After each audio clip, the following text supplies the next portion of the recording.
Live. Everywhere. On netrootsradio.com.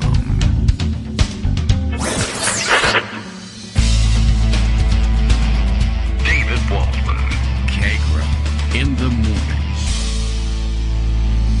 Now, here's David Waldman. All right. Hey, good morning, everybody. How you doing? It is Thursday, September 2nd, 2021. Time for another show. Not that you would know it. From the state the KITM headquarters is in. Busing debacle this morning. Not too bad. I think he made the bus. Probably would have made the bus anyway, but made the bus with the help of our lovely production assistant who drove the boy down the street. The Here Comes the Bus app. It seems to have worked correctly. But what it didn't know is that the bus was going to make some kind of weird, unscheduled stop at a nearby elementary school. I'm sure they had their reasons, but that bought us the extra couple of minutes we would have needed to just make it to the bus anyway without the ride, but we didn't know it was going to do that. So, okay. There's also a weird glitch in the Here Comes the Bus app. So if you're listening, we're Here Comes the Bus programmers. Nothing's worse than having the little bus icon just disappear from the school parking lot but not be findable anywhere on the map, and you just sort of sit around and wait, and 5-6 minutes later it reappears. It's right where it's supposed to be. Could have left. It disappears for about the time that it takes for the bus to leave the parking lot and make it all the way to the bus stop. One day I'm sure it'll just reappear, but at the bus stop, and well, then we'll all be screwed. But hey, the way things are going, the pandemic will keep everybody working at home for a little while longer anyway, and who knows, maybe it'll happen that he misses the bus due to something like this on a day when people are home. We're now beginning to see others rotating back into the office 2 days a week, 3 days a week, things like that. So we'll see. We'll see what happens. And hey, they may not even be going to school for all that long. You don't know what's going to happen. But this is it. The Kagro in the Morning Show is live now. Is this the day? Bill asks from Portland, Maine. Is this the day that Kagro finally tells us what pocket means? Wink, wink. You don't want to know. He says, is pocket friendly? Is it mean? Does pocket want our precious bodily fluids? That could be. Everybody seems to want those. I say, fear the pocket until we find out what the hell is going on. And we're not. We ought to close the place down and just make sure no one, puts anything in their pockets. Until you have pocket, it's a read it later app. Nothing exciting. I think I've mentioned it a couple of times before. But that's where the stories go for me to forget to tell them to you. And then later I say, oh, yeah. Or when I say, what's going on again? I don't remember what I wanted to tell people. Pocket is the place I look for things like that. Then I realize I didn't put them in Pocket, and they're still on my Twitter timeline, and I have to scroll back and get those. Lots going on today. Many people chatting today about, for instance, the Supreme Court, which Greg warned you was brand new in terms of the non-decision coming out, and the analysts hadn't really gotten a hold of it yet. But almost by the end of the show, and probably certainly by the afternoon yesterday, analysts were writing about exactly what went on. And I guess one of the more startling things about it, besides the fact that they let this Texas law stand, is and the Texas law itself, of course, is that the procedure by which the case came to have the opportunity to be reviewed by the court and then wasn't. How is it that people were now talking about? You've probably read up a little bit about it over the past day or so. The shadow docket. What is this all about? And how could it be that this really insane Texas law, which I'm sure you know by now, for instance, one, bans abortions after the 6th week of pregnancy, which many of you have already figured out or already knew inherently. There's almost no way for people to know they're even pregnant by that point. And that I think once you are, was there terminology for it? Once you're, declared pregnant, we hereby declare you pregnant. We're doctors. We declare you're basically considered 4 weeks pregnant at that point anyway. Or I guess as I've heard some women tell it, that once you realize, hey, I've missed my period and I might actually be pregnant, that is considered about 4 weeks along, meaning there's 2 weeks left for you to figure out what you want to do. And then if you were interested in terminating the pregnancy, schedule and actually get an abortion, which is not always that easy, regardless, in Texas. Anyway, the point is lots of people will go past 6 weeks without realizing that they're pregnant. And that was really the point of the law, too. The Texas legislature was trying to make it as difficult as possible, push the envelope. You know, they've all the states have been trying to do things like this, have been running up against Supreme Court precedent, Roe v. Wade and others, its progeny, if you will, that say that there can't be undue burdens on the right to get an abortion. But today, yesterday, and really for a couple of years here on the show, you've learned that that is all true until it's not true. And one day you will find out that you were pre-wrong in your understanding of how this whole thing worked. And today's the day people are waking up to that unfortunate fact. Not only did they pass this law, and not only does the law also, by the way, deputize everybody in the state, or maybe even outside of the state, to if they can sue on behalf of the state, I guess. They can basically sue anybody that facilitates an abortion that would violate this 6-week cutoff, including the woman who seeks the abortion, the doctor who performs it, anybody who assists in it, anybody who even transports her to the clinic where she might get an abortion. And it's overly broad, and it's meant to be, and it was meant to be wide open to scare the crap out of everybody. And really, basically, the thing is, it was probably designed to fail. I think the Texas legislators who passed this thing are amazed that it is still in effect, and just thought, well, sure, it'll be struck down by the Supreme Court because it's facially ridiculous. But, you know, we'll be famous among the anti-abortion crowd as the people who really, really pushed the envelope and did that really daring thing. And any parts of it that survive will just be emulated by other anti-abortion legislators elsewhere in other states. Anyway, what ends up happening is it does get some review in court, but the last court to touch it, I think, was the Fifth Circuit Court of Appeals, which is an extremely, extremely conservative circuit court. And they declined, I guess, in whatever fashion, to enjoin the law or strike it down facially, or say, let's put it on hold until we can review the facts of it and have some argument. And then it gets appealed to the Supreme Court. And the Supreme Court, at this point, has the option of just saying, you know what, we're not going to do anything with it. We don't have to take any cases. We just think that, and it doesn't matter what the reason is either. If they decide not to take it, they just don't take it. And that's that. And the effect is that whatever the lower court has let happen stays happening. And that's the shadow docket. You just say, we're not taking it, and whatever people have done below stands, at least for the time being. And, maybe you thought that wasn't allowed, or maybe you thought they had to have a reason for not taking it, or maybe you thought they couldn't not review a law that made such a ridiculous claim like anybody can sue, and you can sue from out of state, and it doesn't make any sense. You don't have anything to do with it, and you don't have to have any rights that got violated in order to sue, which is ordinarily unconstitutional. But hey, today it's not. That's kind of where we are with this thing. So it's as much that it's about a very sensitive topic as it is about the fact that they just said, that guy on the radio has been saying that we can do whatever we want and we don't have to give a reason, and we might as well make him right. And so they went ahead and did it today. So thanks, guys. Anyway, time to move on a little bit, although we might not move off this subject. Greg Dworkin here, waiting patiently. I hope Skype is working. I think I hear you there, Greg. Good morning.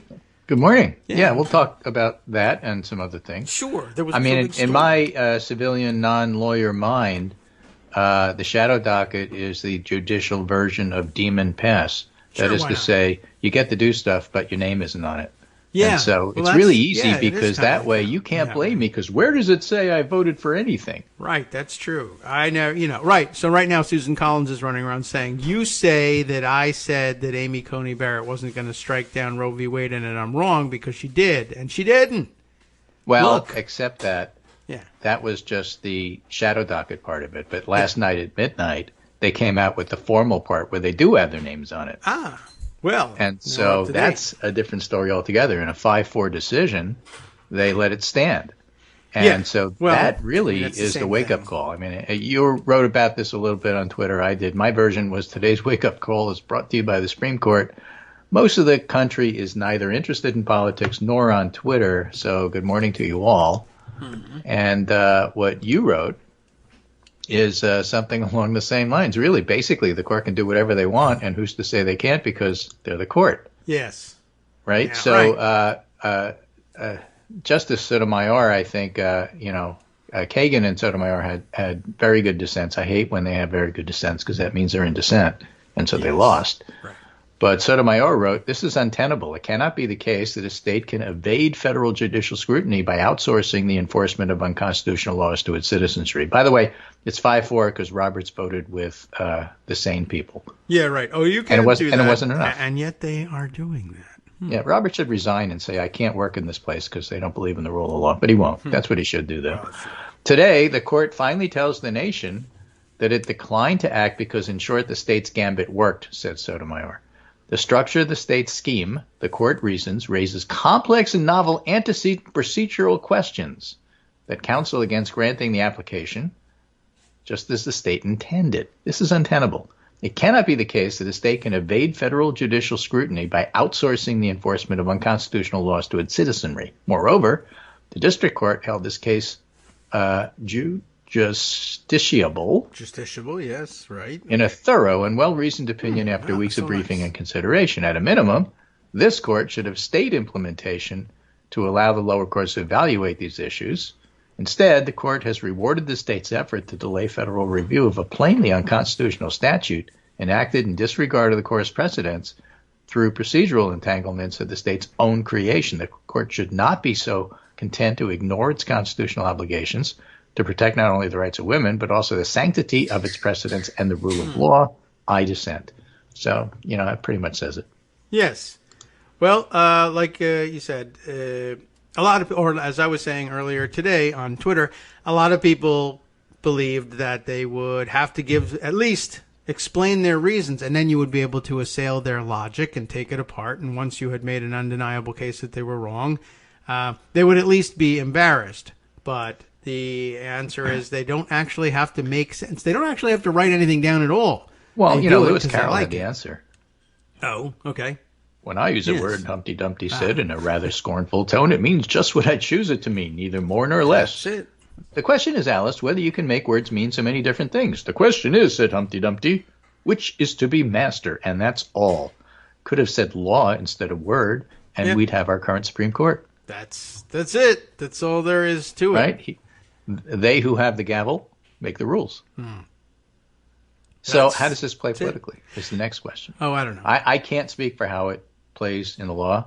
I'm not a lawyer, and I don't really know how this plays out. I don't know what options are available.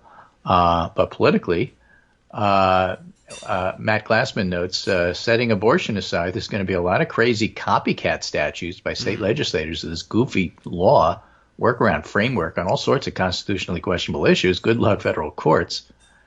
Now, Julia Azari, political scientist, says, this is my galaxy brain take, which is sort of an anti-prediction. By running with minority rule, doing things that are substantively unpopular and demonstrably counter-majoritarian, the laws can be struck down, but the doubts about legitimacy can't be put back in the bottle. And so this opens up a whole wave of legal and political what happens next, which is basically unprecedented. So all you geniuses out there explaining to us how it's obvious that the Democrats are going to lose the House in 2022 because nothing will change, and so we're making our predictions based on last week's conventional wisdom, good luck. I think you should rewrite everything you think. This is going to wake a lot of people up who don't pay attention to politics, and I don't think it's so predictable. Alex Seitzwald and Sahil Kapoor on NBC News have the first draft of that. Texas law could flip script on abortion politics with Democrats eyeing gains from Virginia to California. And don't forget, you've got Youngkin coming up in not so short a time. Yes, right, this year. So when you ask him about where you stand with McAuliffe already in the lead, The odds that Terry McAuliffe is going to ignore this and not use this to hammer Youngkin to take a position is nil. Right. And so what happens if this actually hurts Youngkin's election, and what does that do to Republican intransigence? I mean, the only thing they understand is losing. So what if they lose? They might not even What if in California it turns out that Newsom doesn't have the problems that everybody says he was going to have? And that might, in fact, be. There is already polling that suggests that he's doing better than people thought. And so if that's the case, how do you analyze all of that? So, there's a lot going on here, and there's a lot of moving parts. The latest poll from yesterday, Public Policy Institute of California, governor recall, keep 58, remove 39. And that's among likely voters. Okay. And a 19-point lead is very different than the 2-point lead or 3-point lead that other polls had Newsom at just a couple of weeks ago. And so one of the many things that happens is you sort of wake up as the election gets closer, or it's already started because ballots are going out. And, what happens is that if you're running against a complete right-wing nutjob like Larry Elder, the Allen West of California, then people start to pay attention. And then if you throw this on the mix and say, look, remember in 2016 when Armando said that you're voting for the Supreme Court and it matters? Yes. It does. It did. What are you going to do about it? You got an election coming up. You want to see those laws in California because the Republican's governor? I mean, how do you pass it? Because California's all Democratic. But what if they try? And what if they just decide that they can? And who's to say they can't? So possible. Elections matter, and you in Virginia don't be complacent about it, and you in California don't be complacent about it, and get out and start working on this. Mm-hmm. That really, I mean, honestly, you're quite right to bring that up. Well, they'll never do it because the legislature in California is all Democratic. I don't know. Yeah, but what if you introduce it? And then, they say you can't do this. You don't even have the votes to get out of committee. And the next thing you know, there's a mob outside. I've done it. Yeah, or the governor who gets elected in a recall says, public health emergency. Well, I'm doing it as an executive order. Go ahead, overrule me. Right. Oh, you're totally wrong. Yeah, I know. They were totally wrong in Texas, too. So what's up? So, pay attention, folks. You want the rule of law, you better elect people that believe in it. Yes, that's true. And by the way, I'll wait until later for this breaking bit of news. We'll stick on this subject for now, unless we're done. I mean, I don't know what else to tell you. They don't care about whether or not it makes sense. Well, let me just flesh this out from the report from NBC News. From Virginia to California, Democrats are trying to motivate voters as the expanded conservative majority on the court inches closer to limiting or overturning the right to terminate a pregnancy for the first time in nearly half a century. And they're just about there. It's a glimpse into America's shifting politics of abortion, which have typically energized conservatives. Terry McAuliffe, the Democratic former governor of Virginia, who's running for a second term, was already airing TV ads about abortion before the court allowed Texas' strict new law. Yes. Right? And now he says the imminent threat to Roe v. Wade will help motivate Democrats to show up in November and return him to office to ensure our abortions remain legal. People have been talking about the end of abortion for years. This will get people to come out in droves. It'll motivate folks, might, says Mcauliffe. And McAuliffe's no dummy. Well, right. Yes. Move along. Democrats in Washington, who face stiff headwinds in defending the majorities in Congress in next year's election, see a new opportunity to motivate voters who may have taken abortion rights for granted. And Republicans are dealing with an unsettling new political landscape after having promised to outlaw abortions for decades to motivate their base. Joshua Wilson, a political science professor at the University of Denver, said Republicans have had a safe space for years, the snowflakes, because their vow to outlaw abortion was seen as an empty promise by both the left and the right as a result of the support for legal abortion during the previous Supreme Court regime. That space is gone. Under Trump, the Supreme Court context changed dramatically. So suddenly you're in the context where the court might roll back abortion rights, and that makes the politics more dangerous for Republicans. And then they go on and talk about McAuliffe and how he's going to use it. I'm pro-life, Youngkin told reporters Wednesday. He is. But I'm most focused on making sure McAuliffe's extreme agenda is not part of Virginia's future. Good luck with that attack line. Yeah, well, it works where he goes. Well, you know, And his rallies. yeah, his rallies, exactly. I mean, let me just shift gears to a couple of different governors. DeSantis Abbott retained GOP backing even as overall popularity declines amid COVID surges, says Morning Consult poll. Okay. DeSantis was 54-40 with the public. Now he's 48-48. Governor Greg Abbott was 51-43. Now he's 48-47. Democrats haven't changed. Republicans haven't changed. But each of them has lost, and DeSantis more than Abbott, each of them has lost support from independents. Okay. Well, that's as it should be. So, you know, the point is when you go ahead and do these things, you know, it starts to have effect. And, in fact, another piece looks at the difference, interestingly, in COVID responses between Connecticut and Florida. Tale of two governors, COVID outcomes in Florida and Connecticut show that leadership matters. I mean, this stuff does filter down. And so the idea that Democrats don't have anything to run, don't even start with, well, they don't have to do messaging and the Democrats will blow it and they'll pull defeat out of the jaws of victory. I don't want to hear it. That's garbage. That's bullshit. Oh. Okay. All right. Yes. You know, I heard that in 2020, and then Biden went ahead and won because, you know, people just aren't used to it. We'll get used to it. It's a different world. Okay. Well, then we should hurry up and do it. But yes, it's well, they're not the greatest messengers, and it makes you nervous, and so you're allowed to be nervous because you do things. This is beyond that. Way. Again, most people aren't interested in politics, and they don't vote on the nuance of whether that was a good ad or a great ad. Okay. But you take things away from them. I mean, this is like the Republicans saying, we're going to repeal Obamacare. We're going to repeal Obamacare. And then it comes up to do. And at the time, nobody really thought they could. So what? You're bloviating. I don't have to pay attention to you. You're a politician. And then they try to do it, and they get within a vote of doing it. And all of a sudden, people start paying attention and saying, wait a minute. You are taking something away from me. I don't want you to do that. All of a sudden, Obamacare becomes popular. Yeah. Right? You're going to do that? And, you know, you talk all the time about this. Wait a minute. You're actually taking this away from me? And you expect that I'm going to react the way I did 2 months ago when I didn't really think this was possible? Yeah, that's the big change. And we'll see. Oh, by the way, I thought I would throw in there. Yes, Terry McAuliffe is running for a second term as governor in Virginia, where there is a one-term Yeah, because he's doing the Benjamin Harrison thing. Yes, just to clear things up, right? But it's not just every constitutional thing is going out the window, right? Yeah, it's not like he's like, well, I know the Constitution of Virginia says I can't, but that doesn't apply to me. Right? Yeah, I mean, why not, right?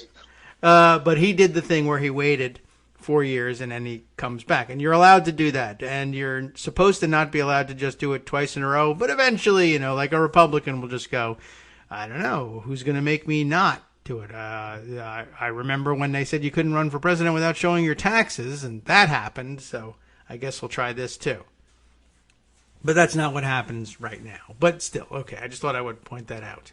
Right. The other side of the coin, this is from ProPublica just this morning, just published an hour ago. We found thousands of Trump supporters taking over local GOP positions, an unprecedented grassroots groundswell devoted to Trump's insistence that the 2020 election was stolen, and Republicans need to stop that from happening again. So if you're going to take over, let's say, the Arizona GOP, then you'll do a fraud it. And if you take over the Pennsylvania GOP, you'll try to do a fraud it there. And, same with Wisconsin and same with everywhere else. And, here's the thing, Democrats have been saying that the radical Republicans are really trying to overturn the rule of law. Now we have proof. Look at the Supreme Court and listen to us when we're saying this about your local Republican school boards and everything else. We're the majority. Now get out there. Yeah. Get out there and vote. Yeah, basically. Okay. Right? Because they're going to show up and make a lot of noise, and don't mourn, organize. Yeah, well, yes, for this, yes. It runs for this and everything else. elsewhere. There are elections coming up. You can't change what you didn't do in 2016. You can't go back and have a redo. Well, that's true. Trump says he can, and that's why he's doing this, but you can't. All right? So it's the next one. It's the next election. And the next two elections coming up are Virginia and California and New Jersey, I guess. Is New Jersey up? Yeah, I guess, maybe, right? I don't know. I forget how they do things. Yeah. But they feel like we haven't spent a lot of thing, time too. talking about New Jersey, but every time I bring well, up it's underwater Virginia now. and California, somebody says to me, what about New Jersey? Nobody ever remembers New Jersey. Right. Well, that's true. We forget about I've those already things. forgotten New Jersey. I lived there. I grew up there, but I still forget it. But yeah, I forgot their off-year election. But they're relatively stable in how the outcome goes. But occasionally they do elect, weirdo Republicans. Strange things have happened. Got to keep an eye on them. Got to figure out, what's the impact, for instance, of New Jersey joining the Atlantic Ocean yesterday, as opposed to remaining a part of the United States of America. Right, sure. So the 2021 election in New Jersey is on November 2nd. Yeah. And so, yes, don't forget that. Okay, good. All right. And that's when Okay, we'll do it we here in remembered Virginia. New Jersey. But yeah, New Jersey in the news is basically because it had a bunch of tornadoes and almost drowned. Yes, right. Lots of places had tornadoes that usually don't. As a matter of fact, we had tornado warnings until midnight last night. We had torrential rains here, and I actually had to pull out 2 extra sump pumps to keep the water out of the house. That worked. We didn't lose power because I have a generator. You can't. Right. Well, that's good luck for you. Yeah, there were tornadoes spotted in Annapolis yesterday, in New Jersey, and there were tornado warnings for Manhattan and the Bronx. Right, so climate change is real. And again, just because we handle subjects in a very haphazard manner, the ones we do at the end of the half hour, for example, aren't less important than the ones that we do at the beginning of the half hour. No. Yesterday we did the abortion stuff last. Today we did it first. Right. And equally important both days. Yes. True, we just didn't know as much about how awful. We had to sense that it was awful, but not how awful until this morning. Hey, can't round up the pundits until the pundits weigh in. That's true. It's not your fault, Greg. We'll be right back, which is my fault. Hi, it's me, David Waldman, your host for Kagro in the Morning. I have good news to report. Many more listeners like you are making critical contributions that keep our show on the air. Makes good sense, of course, and patreon.com, Patreon.com, makes it simple. Now you can make easy, secure, recurring monthly contributions to support our show. Patreon.com/KagroX gets you straight to our donation page. Maybe you'd like to thank us for helping keep you sane during the Trump era. Maybe you're looking forward to in-depth explanations of what's going on in the Biden administration. Whatever it is that keeps you listening, we need your help to keep bringing it to you. And hey, if you happen to prefer using PayPal or even the Square Cash app, we're up and running with those options too. Thanks again, everyone, for all of your support. We literally could not do this without you.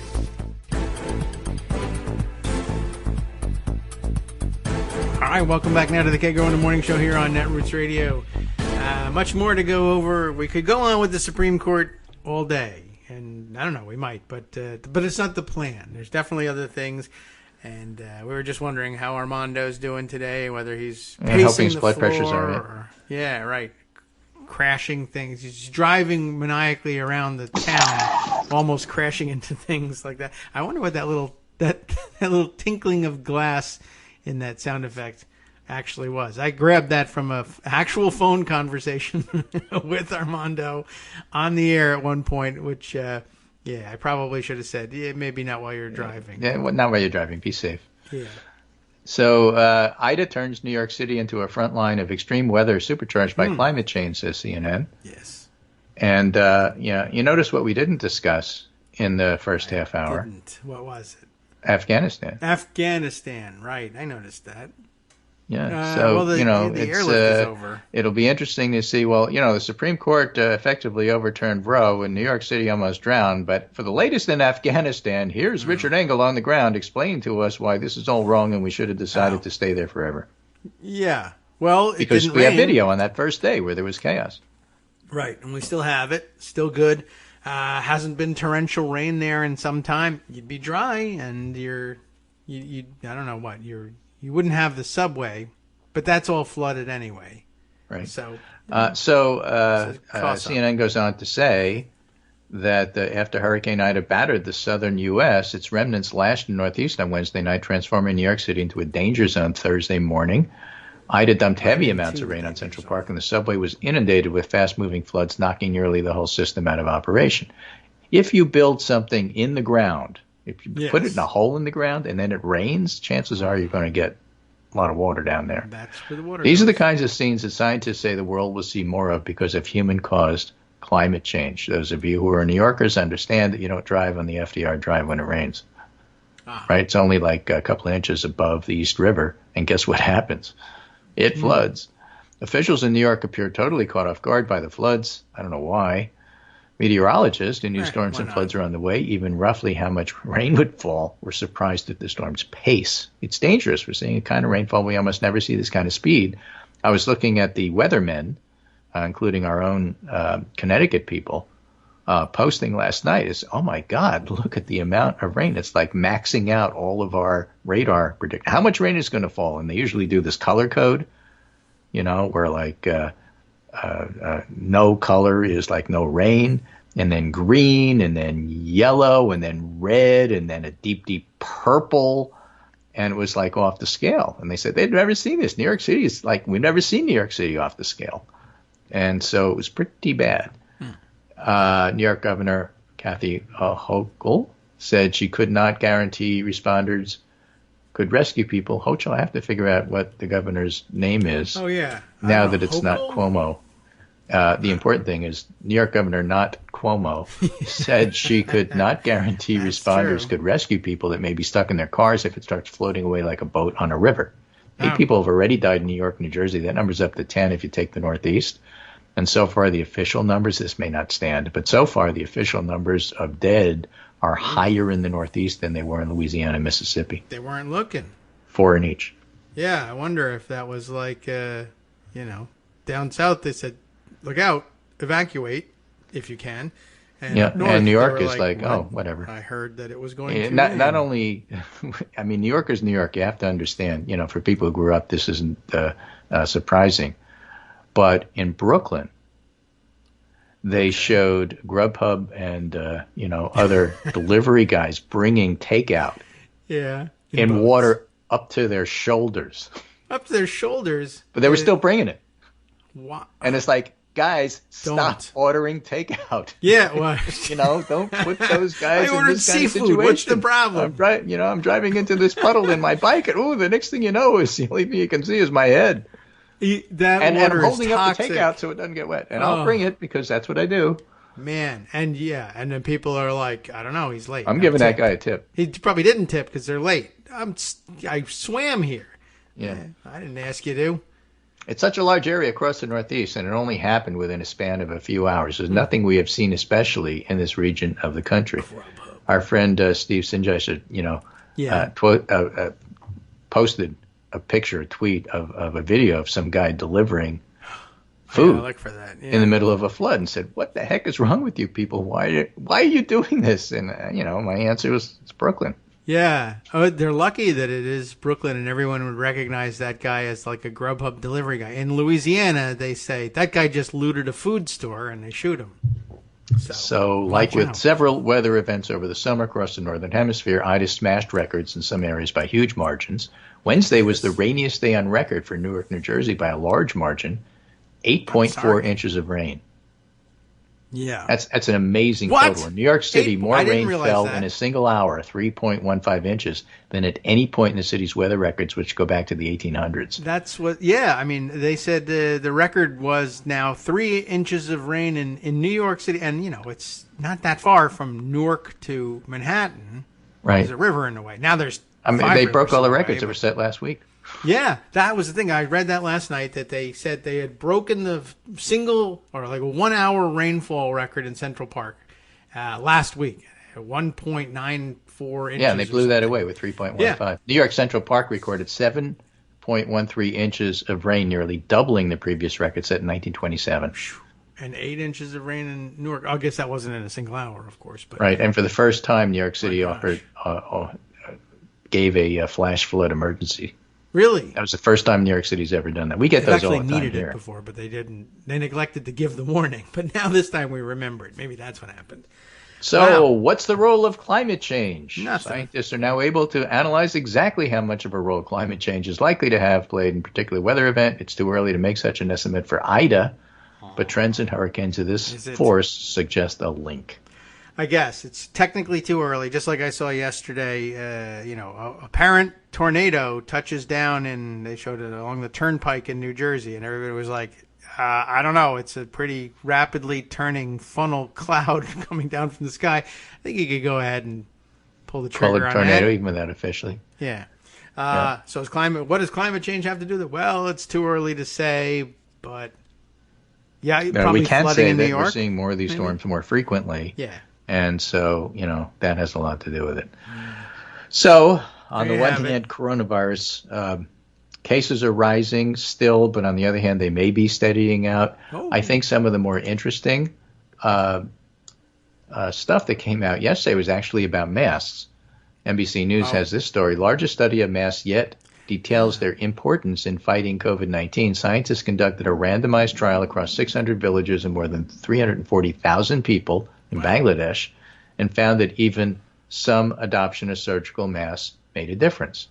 Basically, what they found is surgical masks did a great job in curbing transmission, like in the 30% range. And cloth masks also decreased, but they were closer to like 9%. So pretty solid evidence that masks help, that surgical masks help more than cloth masks. And a separate study that was published the day before that, which is practical benefit and access for us, is that surgical masks do a better job of screening the tiny particles that matter most than cloth masks. But the practical thing that was demonstrated, which should make people feel a little bit better, is if you're wearing a cloth mask, what happens if you wash it over and over and over and over? Does that mask become less effective? And the answer is no. It doesn't change at all.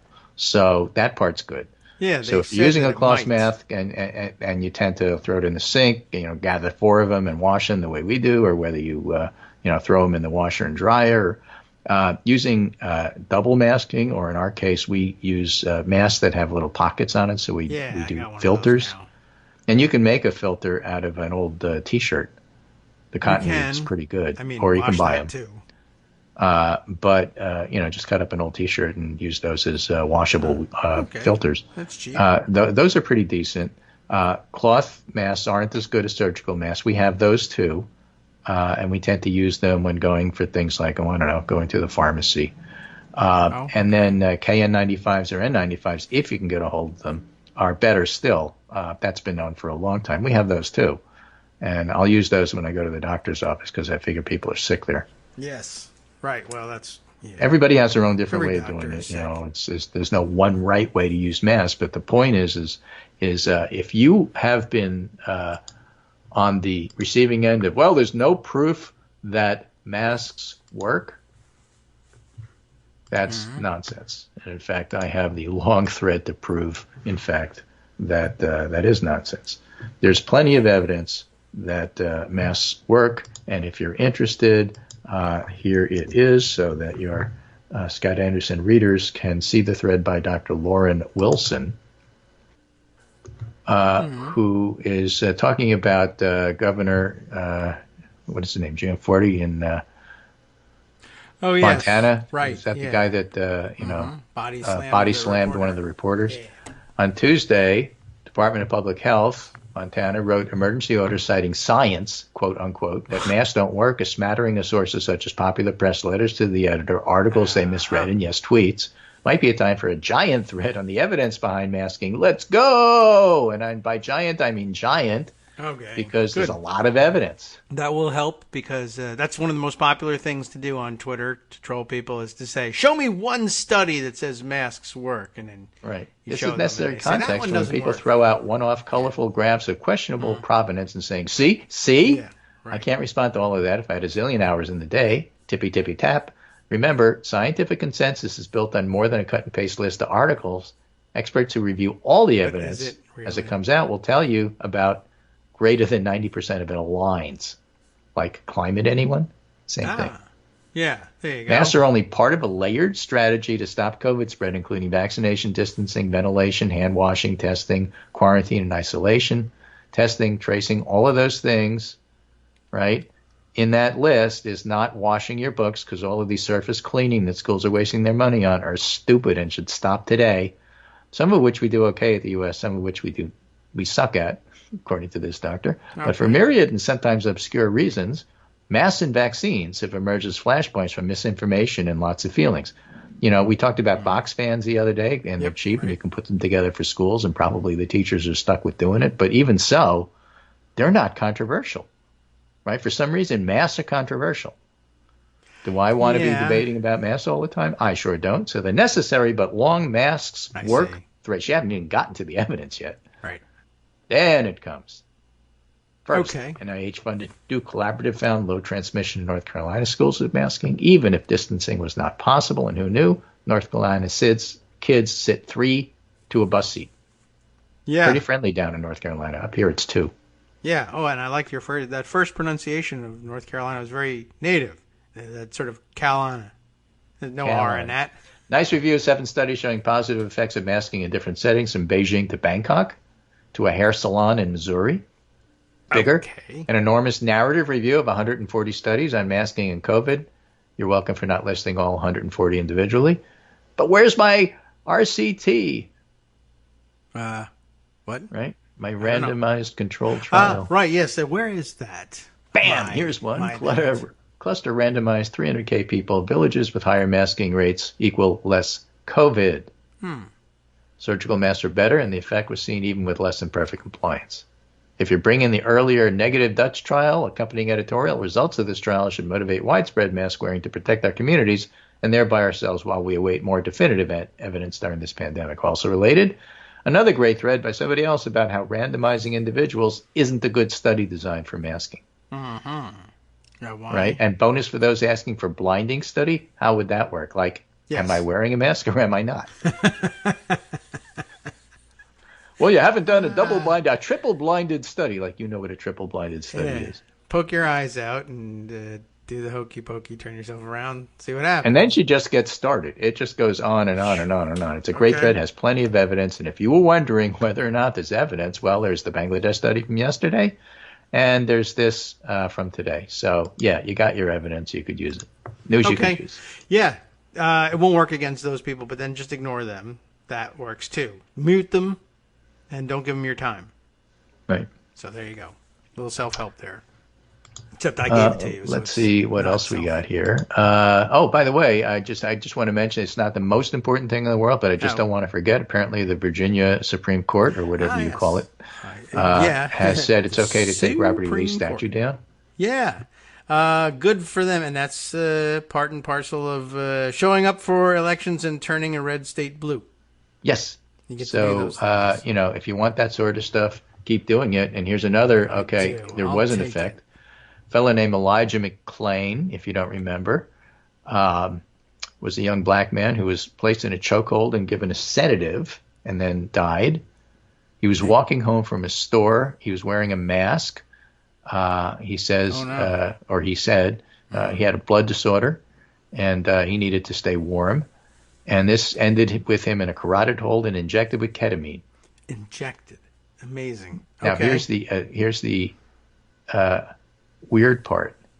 A Colorado grand jury indicted 3 officers, and that's weird enough because that doesn't happen that often in these United States, and 2 paramedics in the death of Elijah McClain. Not typical that paramedics get indicted. They're usually fighting with the cops to not, the paramedics are from the fire department, and, cops in the fire department fight all the time, and the paramedics are usually trying to save them, and the cops are trying to, do what they do. Yeah. And so in this case, the officers and paramedics each face a charge of manslaughter and criminally negligent homicide and additional assault charges. Shortly after the incident, a DA had declined to bring criminal charges, citing lack of evidence that proved the officers caused McClain's death. After protests in Aurora and an online petition, Jared Polis announced a re-examination of the case last year, and now we have indictments. This is a post-George Floyd world, and for those of you who think nothing matters, everything matters. This made a difference. Yes, and I did see the case come up again yesterday in a slightly different context. I guess that there was somewhere in the neighborhood where it happened that they had to fire, or I guess at first they had to put on administrative leave, but I guess they finally disciplined a bunch of cops who, like, after they did this, mocked the whole incident, like posed for selfies where they, pretended they were putting one another in the same hold and injecting themselves or each other. Like, great attitude among no surprise for anybody who's been following. Right. And a related story, I don't have this at my fingertips, but I saw the other day that, as you know, police unions all over the country have saying, well, between the lack of respect and Black Lives Matter and now these vaccine mandates, we're quitting in droves. All right. And actually, labor statistics show that it was less than 1% loss of jobs last there you year. go. So, yeah.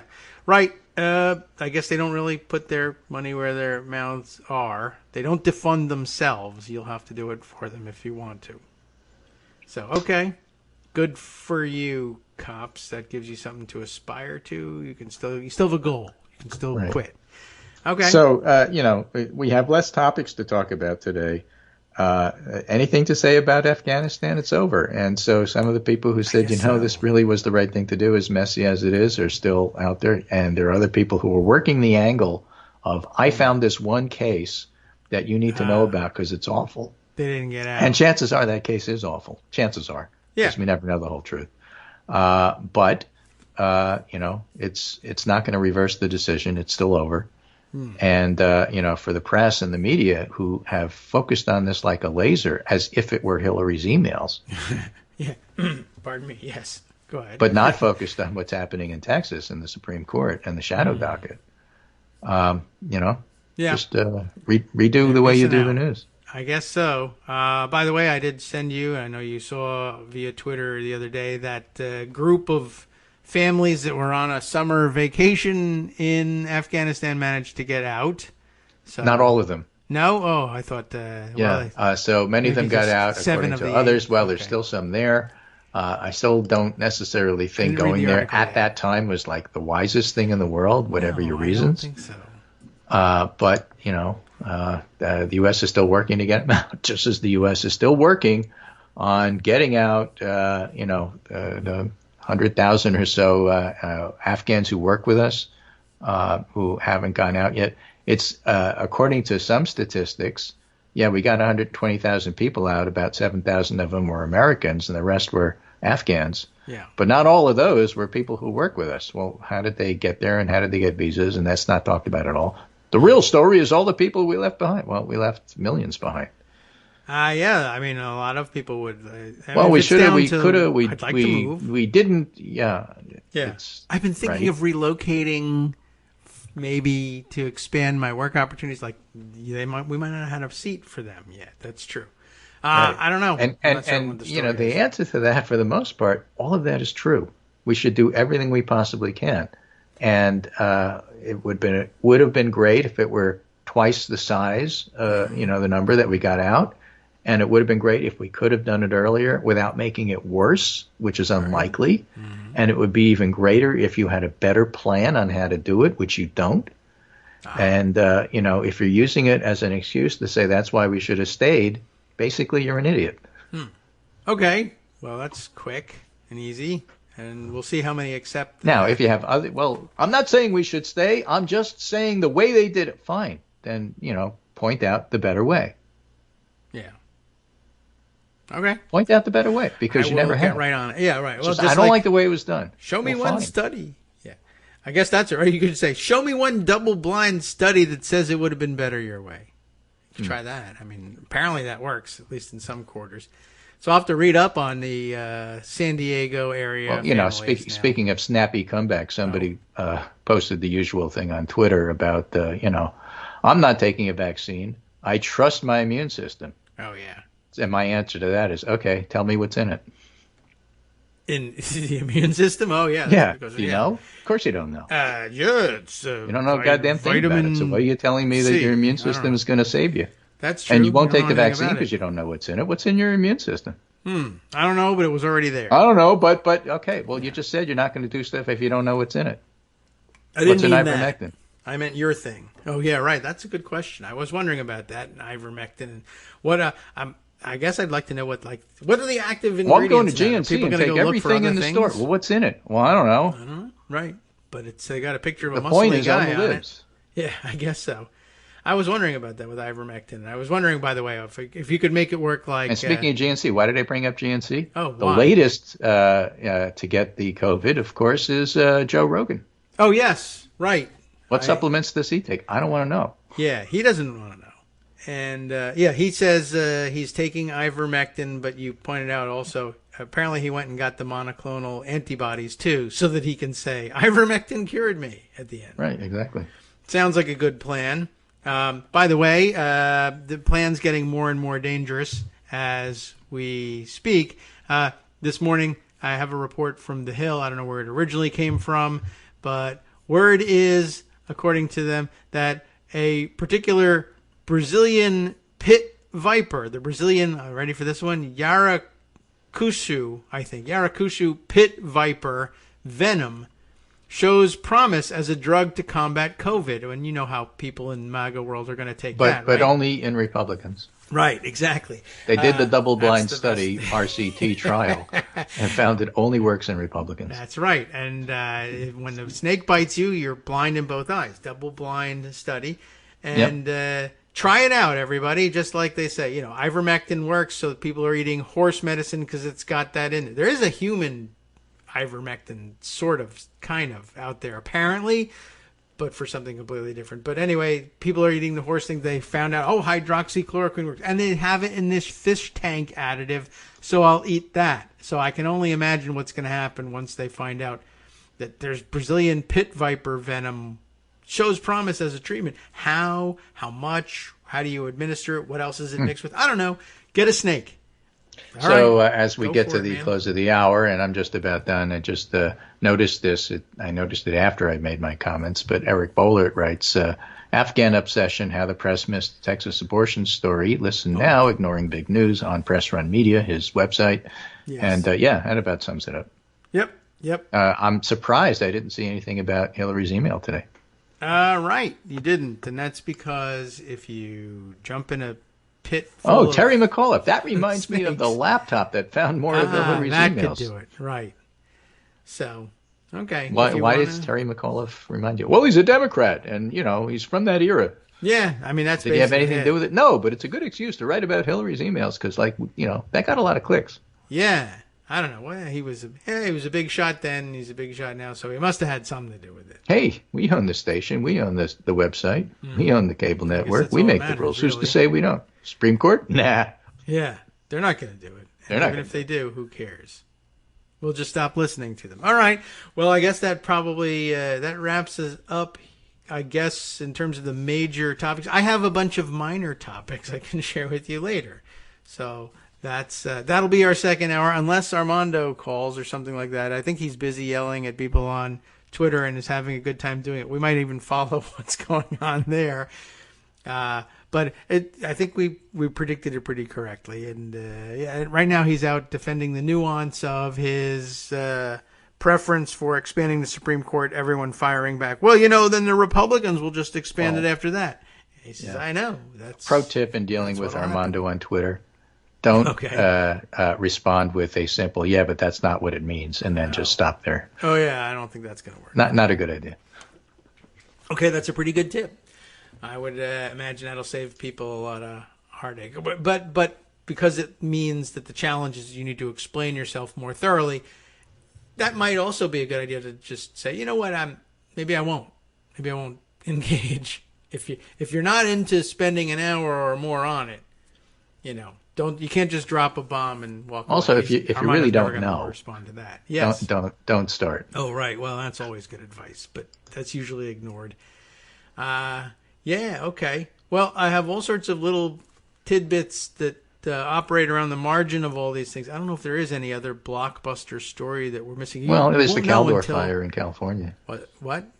The Caldwell fire? Yeah, the one that's getting close to South Tahoe. Okay. Okay. Is that what they call that one? I never got the name. Yeah, that one's the Caldwell fire. They all have names there. Caldwell. The Kmart fire is next door. Caldwell used to be a store. I don't know if that happened everywhere. Was there Caldwell stores everywhere? Or was that regional? New Jersey. I don't know. I don't know, but that's what it's called, and it's bad. And yet, in the poll looking at Newsom's recall numbers, COVID was still the number one concern for Californians. Okay, well, good. Be on the lookout. Does fire destroy the virus? Well, it destroys the host. Right, so that should be enough. I think that's scientific evidence. That's Masks science, don't work. Fire does. Just put it on your face, I guess. Right. Along with viper poison, and see which one works. I hope Joe Rogan tries the snake. We don't make suggestions like that. Saying. He's very strong, and he is, but we just, fight the snake. You're an influencer, and we got to be careful about what we say here. If he treads on it, there's nothing I can do. That's a different story. Yeah. I hope he doesn't tread on it. There you go. Okay, so that makes me safe. I don't want there to be a confrontation between Joe Rogan and the snake, but if he provokes it by treading on one, read the flag, man. I told you not to. Right. He told you not to. Okay, but that was a rattlesnake. I didn't know. A technicality. He's arguing before the Supreme Court. They won't do anything. My reporter friend Michael Knigge tweets this morning, U.S. and coronavirus in a nutshell. As Delta surges, most Americans are growing increasingly worried, but the vaccinated remain more worried than the unvaccinated, per Morning Consult poll. 89% of vaccinated people are worried. 67% of unvaccinated are worried. There are stories about vaccinations ticking up, not just the concern. Okay. And, I think the thing that makes the big difference is the mask mandates and the vaccination mandates. Vaccination mandates are not public health policy, and I don't think they ever will be, but they are school policy and work policy. Yes. And, I think that's going to matter. So, if you need to get vaccinated to keep your job, then do it. All right. Yeah. Don't close the place down. Don't do these close the bars open as schools, but make the bars get vaccinated if you want to stay open. Sure. Why not? Who says so? The bar owner. Right. Listen to him. He's an authority and has a bat and maybe a gun. And he's a small businessman, and so knows about these things. Backbone of America. That makes him a public company. Link. I'd love to see that. Backbone of America. Okay. Thanks, Greg. Next week, then.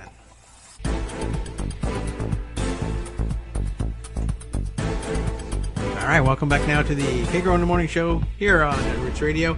Joe Rogan might try the snake. It won't be because I told him to, but he more than likely he won't try the snake, but he'll say he did, so that, like we theorized earlier, the monoclonal antibodies will save him, and he can just claim that it was anything else that he's interested in giving credit to, like ivermectin or snake venom or whatever the hell he might want to latch onto and give that the credit, because no one cares whether he tells the truth or not. And Spotify will continue to pay him like $1 million or whatever to do his stupid podcast full of BS and kill people with ivermectin along the way. And look, there's nothing we can do about it. The Supreme Court says it's fine. All right, other things that are happening in and around this planet that we might want to bring to your attention that we would otherwise wait for Justice Putnam to do on the West Coast Cookbook and Speakeasy. But maybe we'll hit on some of these. I don't mean to ruin his show or anything, but he'll pick something else that we didn't get to.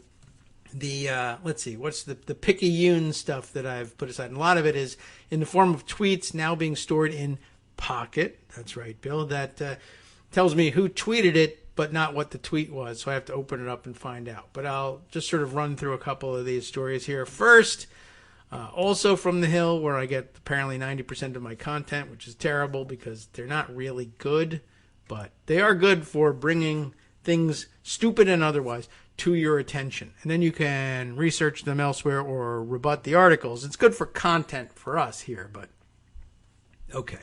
This is the news, and I think this is relatively straightforward and helpful.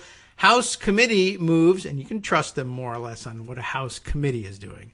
House committee moves to block private funds for National Guard deployments. Guess where that came from? You didn't think that was a problem. You weren't paying attention. Caroline Vakil, V-A-K-I-L, reporting for The Hill on this one. A House committee on Wednesday adopted an amendment that would block the use of private funds for National Guard deployments across state lines. It's a very specific problem. Do we have that problem in this country? Yeah, we do. That's why they're reacting to it. Representative Veronica Escobar of Texas, which was the target in this case of the cross-border deployment using private funds. You all know what we're talking about here. I think the South Dakota National Guard being dispatched by Kristi Noem after claiming only, we don't have any proof of this. She won't share the proof with us, claiming that some millionaire Republican donor paid for the deployment, but send them to Texas so they can patrol the border against nobody who's not. I'm curious, is there any sort of report? Did the National Guard file anything and say, we stopped 11 coyotes from cross, and not the slang coyotes, actual animals, coyotes. 11 coatis in Arizona were captured by, I don't know. But it doesn't matter. They want to make it illegal. Haven't done it yet. Veronica Escobar, though, if you want to get behind her and, I don't know, donate to her campaign or just write her a letter and say, that's a good idea. Introduced an amendment to the National Defense Authorization Act that would not allow National Guard deployments from one state into another to be financed by private or non-governmental grant donations unless it was used for emergency or disaster relief. That's the loophole they were looking for, and they'll say it's an emergency or a disaster that we would like relief from, that people are crossing the border. That's what they'll claim to have done. But, that's the amendment process. It shouldn't be allowed. Well, what about if it's an emergency or a natural disaster? I don't know why that guy had to object to it. All right, fine. I'll allow it for an emergency or natural disaster. All right, well, fine. Mexicans is a natural disaster. All right, well, that's just wrong. But, okay, they probably, I don't know. That's what they had to do. I don't believe that our National Guard should be up for auction or up for sale. I think that limits transparency. That's an interesting reason to oppose it. We have no idea who is funding private donations for what some could or might possibly consider political purposes, Escobar said after introducing the amendment. We don't know if any of those sources are foreign government sources, that's true, that are being funneled through private entities. We don't even know if those sources are adversaries to our interests, she continued, or if you prefer, adversaries. The amendment comes after South Dakota Governor Kristi Noem used private money, allegedly, by way of a Tennessee billionaire's alleged donation to subsidize the deployment of National Guard members to Texas. I added all the alleged in that one. The Hill is recklessly claiming that this actually happened. The border is a national security crisis this is how they'll do it, right? There's a national security crisis that requires the kind of sustained response only the National Guard can provide. And not only that, only the South Dakota National Guard in Texas. But whatever. We should not be making our own communities less safe by sending our police or highway patrol to fix a long-term problem President Biden's administration seems unable or unwilling to solve, Noem said in a stupid statement in late June. I editorialized a little bit on that one. It was in July. Okay, now I'm kidding. It was in late June. However, the amendment received some pushback. And we'll see whether it was the right guy. Oh, yeah, I probably had the accent right, including from Representative Austin Scott, a Republican of Georgia, who balked at the idea that the National Guard was for sale. I'm opposed to the amendment. I don't know how his accent goes, but we're going to give him this one. This is more of a South Carolina, I think, than anything else. But I think that's an absolutely ridiculous accusation that the National Guards are up for sale. So now, if you think that's ridiculous, is it a ridiculous accusation? Maybe, maybe not, but put that aside. If it were happening, would you approve of it? Well, no, I would not, but I think it's a ridiculous accusation. Well, should we outlaw it? No, we should not. That's a hypothetical you are responding to. I'll put that in my pocket because pretty soon you're going to see that guy saying, I am outlawing Sharia hot dogs. I believe that they are trying to move into our baseball parks and stadiums around the country with Sharia hot dogs. Sharia hot dogs? What are you talking about? I am talking about hot dogs that have no pork content whatsoever. And why should they have pork content? Is it only because the Carolinas produces such a high percentage of the America's pork products? Well, I'm told that Sharia law forbids the Muslim man from eating pork products. And so they forbid pork products in their hot dogs. And I don't like these Sharia hot dogs in our American ballparks.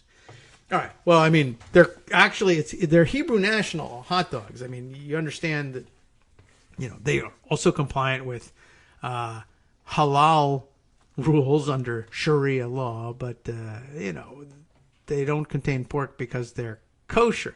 Well, I support Israel, of course, but this, you get the idea. Anyway, I don't know how we got off onto that, but I have a feeling that they'll be doing that. But he'll be banning those as a hypothetical because that's a national security issue, whereas whatever. So anyway, he goes on to say that, the governor of one state would have to coordinate with the governor of another state. So you get two or multiple sets of elected officials that would have to be in agreement for the guard to be deployed into a separate state. Yeah.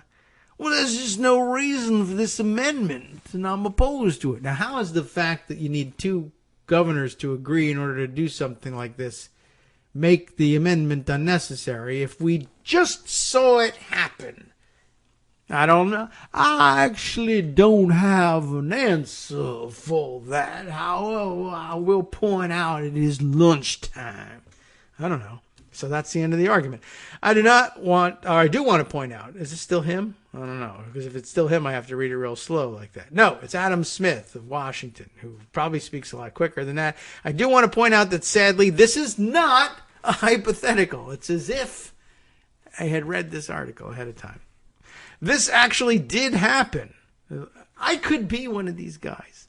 Except they'd throw me out because I'd be making fun of the other guys and he'd be making fun of my accent, but somehow mine would be bad. Anyway, something, hillbilly elegy. I'm the one that's at fault here. All that coordination that Mr. Scott just mentioned would have to happen, happened. And a private person basically worked with the governor to rent out the National Guard to go perform a mission outside of that state.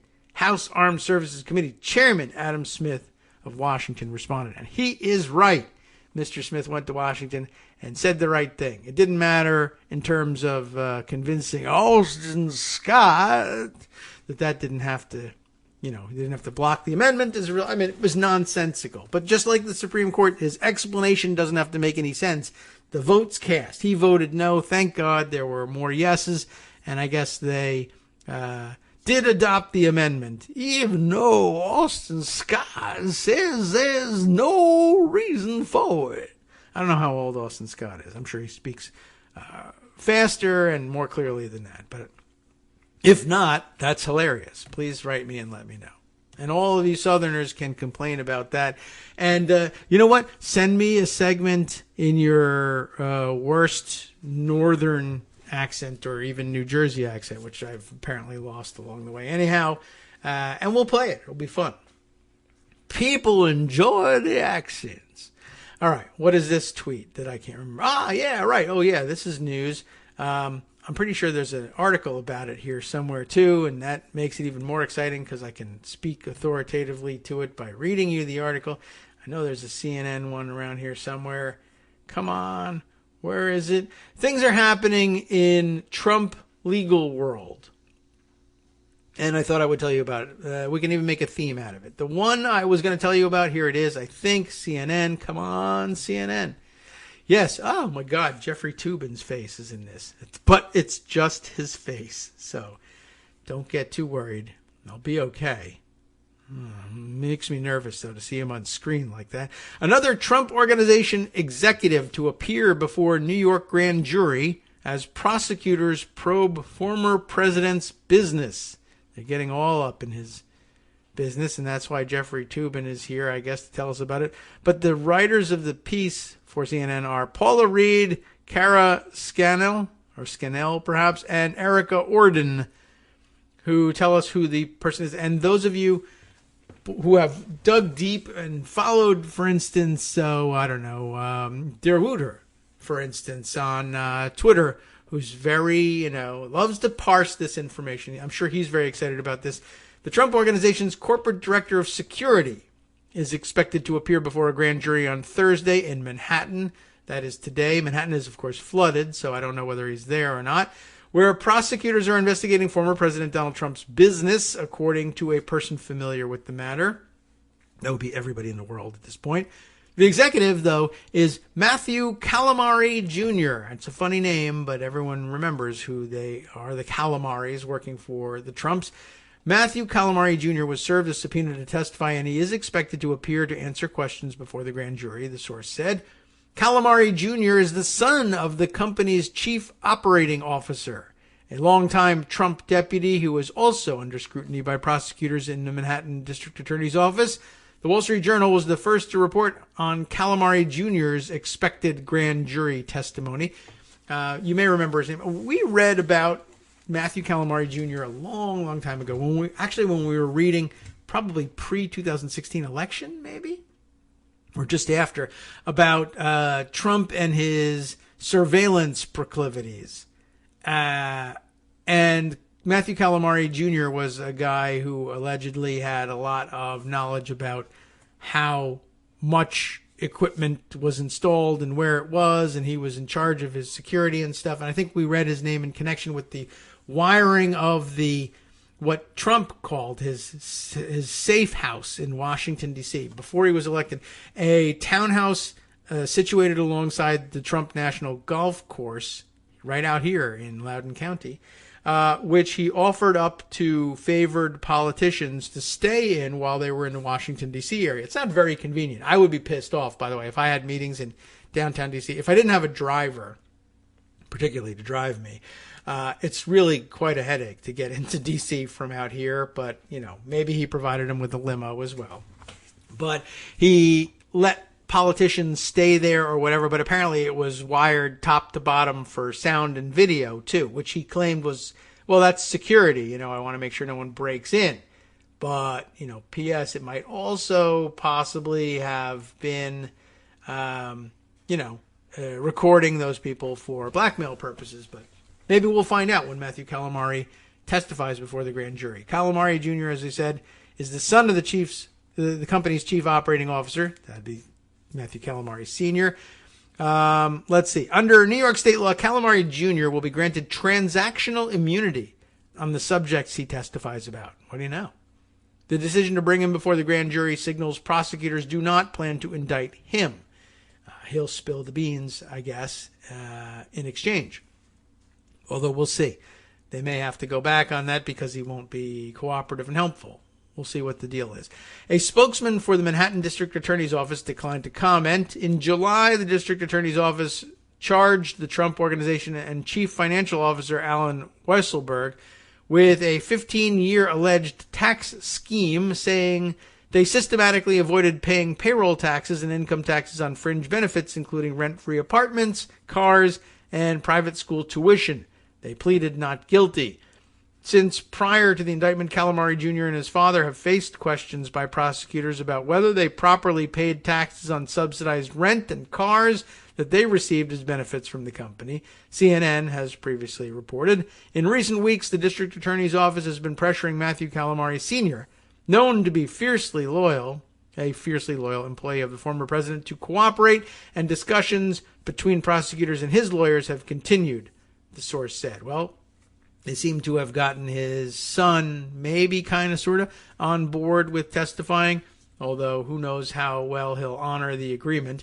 There was also a tweet I had put aside that I saw later on in the day, which said, as indicated, it was breaking news at the time, Calamari Jr. is testifying and cooperating against Trump. Calamari Sr. appears to be negotiating a cooperation deal of his own. This fits with the friendly comments from the Calamari's lawyer a week ago, and they share counsel. So if Jr. is on board, Sr. is not far behind. The only question is whether he's really on board or is taking a deal and then looking to renege on it and hope that they don't actually charge him with something. Let's see. There's somebody responds to, it was Tristan Snell, whose tweet we were just reading. Tristan, a lawyer and founder of Main Street Law, apparently, and a commentator on CNN and MSNBC from time to time. Somebody responding to him, to be fair, the grand jury subpoena is compulsory. He has no choice. And these scumbags, the Calamaris, are still working for DJT in high-up positions and have been incredibly loyal. Hard for me to believe that they will flip over this stuff unless there's a lot of paperwork showing a lot of criming involving them. Tristan responding, yes, they're compulsory, but in practice, if the prosecution actually calls someone before a grand jury in New York, it's because they're going to be a helpful witness. If they're not going to be helpful, they're not called. It's the result of a dialogue with the witness's counsel. And that person who had commented says, yeah, that actually makes sense. Now, somebody else objects as well and says, I wouldn't bet 100%, but generally prosecutors have little to gain and a lot to lose from calling hostile witnesses to the grand jury. Pros control the narrative and want indictments, subpoenas, etc. from their grand jury. Call only helpful or cooperative witnesses instead, unless strong need otherwise. And Snell agrees that that's correct, with the caveat of generally and usually. So, sounds pretty promising. Not bad. I hope they testify. I hope Jeffrey Toobin doesn't have anything to do with this and keeps his pants on. And Joe Rogan finds a snake and, whatever. Whatever happens, happens. I'm not in control of everyone's destiny here. All right, let's see. Other stories worth sharing. I said there was other stuff going on in Trump world, and there is. Let's see. 2 different articles, I think, came my way about this. Can I find them both is the real question. The answer, probably not. But, let's see. We'll open up this thing, and I think my other notification on this might have been in Twitter, possibly in KITM hashtag column here. Looking back. All right, well, I'm stuck in trying to find it. Oh, no, here we go. Oh, no, that was the second one. Okay, so the second one I got was notice from listener and Twitter friend Twister Cat, who sent me the one article that I did put away. And then a little earlier, I feel like there was something else, and somebody else, I don't want to miss it, notified me. I'm going to guess it might have been Rebecca Romans, who tends to come in with scoops like this fairly frequently, but I can't prove it. Dang. All right. Well, somebody is missing out on credit, and I apologize. But we'll read you the Yahoo News piece that Twister Cat sent our way. The 22-year-old MAGA influencer running Rudy Giuliani's communications team has been replaced by a former Hooters spokesperson. It's not what you think. It's not a Hooters woman. It's a Hooters guy, which maybe is worse, I guess. But anyway, you all know that we must be talking about Christiane Allen. Yes, Christiane Allen has worked for Rudy Giuliani since September of 2019. It's like ancient at this point. She quit in August. Allen's replacement, Todd Shapiro, has represented, among others besides Hooters, Lindsay Lohan and the rapper Flava Flav. So this is a great lineup. Hooters, Lindsay Lohan, Flava Flav, totally serious guy. Now he's on board with Giuliani. Giuliani is under, of course, federal investigation and faces a defamation lawsuit from Dominion Voting Systems.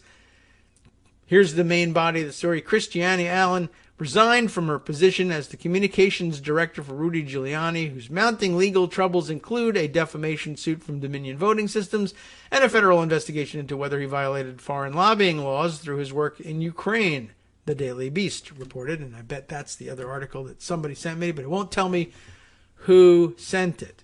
Dang. Allen, who has worked for Giuliani since September of 2019, told the Daily Beast that she would be replaced by Todd Shapiro, a former spokesperson for Lindsay Lohan's family, whose website lists an array of clients including rapper Flava Flav and Hooters, but not all Hooters, just Hooters of Long Island and New Jersey. Just the best Hooters in the world, if you ask me. I don't know. Anyway, at this point, maybe we should flip over to the Daily Beast coverage because they're more likely to be making fun of the whole thing, maybe, than Yahoo News. Although Yahoo's doing a pretty good job with it. Let me jump over. Roger Solenberger wrote for the Daily Beast, Giuliani's PR guru resigns as legal walls close in. And just to reemphasize the point here, a picture of the two of them together. And it's hard to believe that she's more than 15 years old, let alone a PR guru. But Rudy Giuliani's high-profile 22-year-old communications director has resigned amid Giuliani's mounting legal troubles. And that has nothing to do with the legal troubles that might ensue from his trying to always be mounting people wherever they may be, whether they're in a Borat movie or whatever else.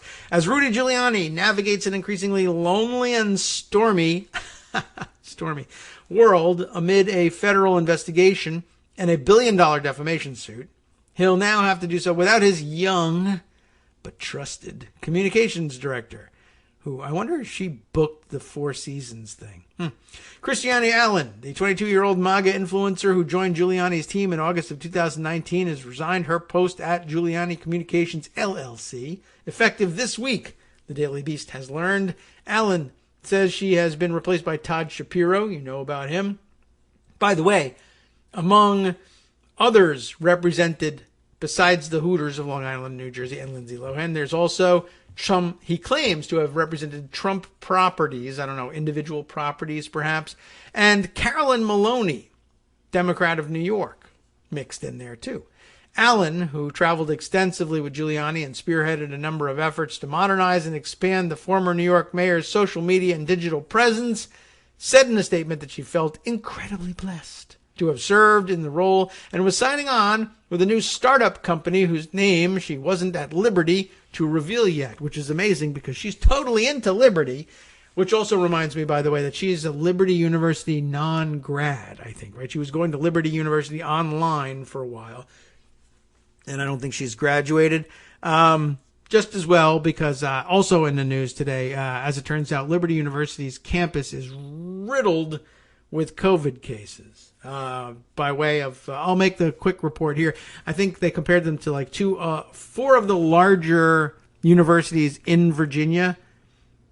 There are about 15,000 people on campus at Liberty University, and some of the other campuses are 20, 25, 30, twice the size.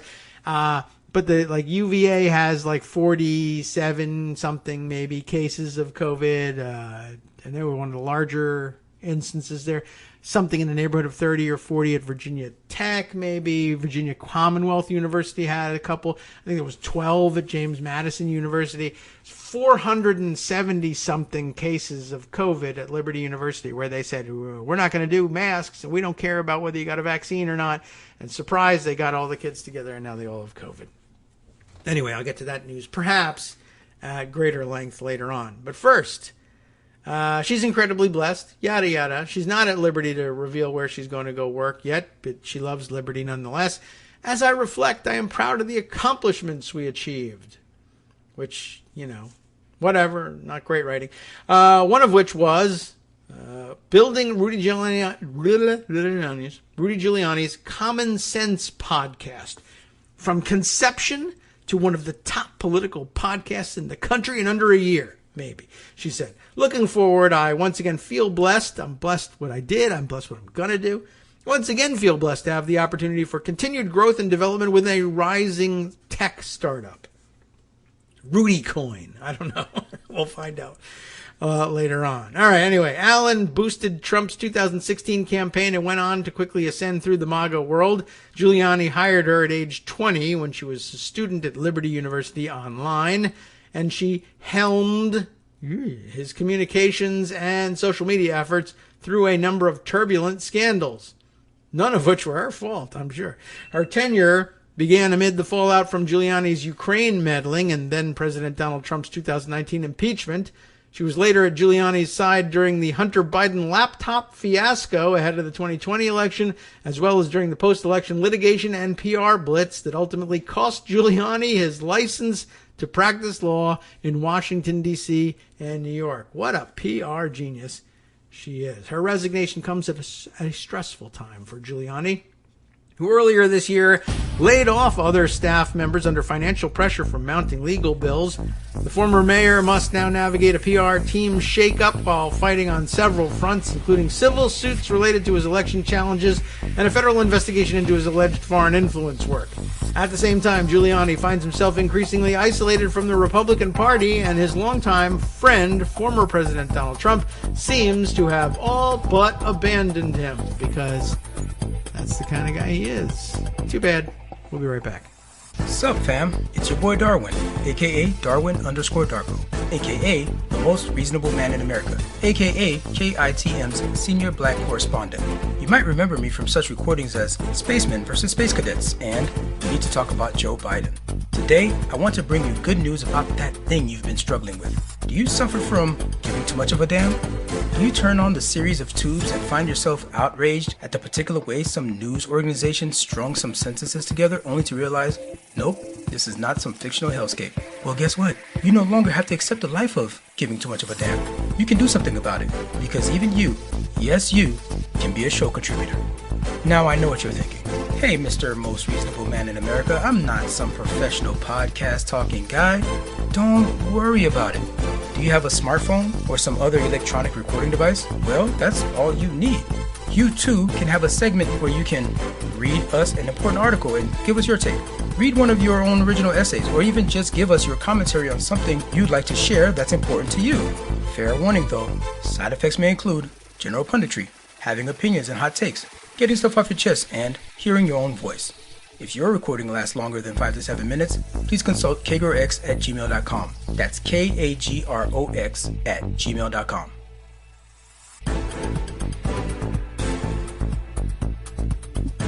All right, welcome back now to the Kagro in the Morning Show here on Netroots Radio. I found the tips that should get everyone credit. I think I got everybody. If I point out that Brian, who tweets as TomJode84, had sent to me with the KITM hashtag end of the road for Christiane Allen as Giuliani's PR person. What a weird story.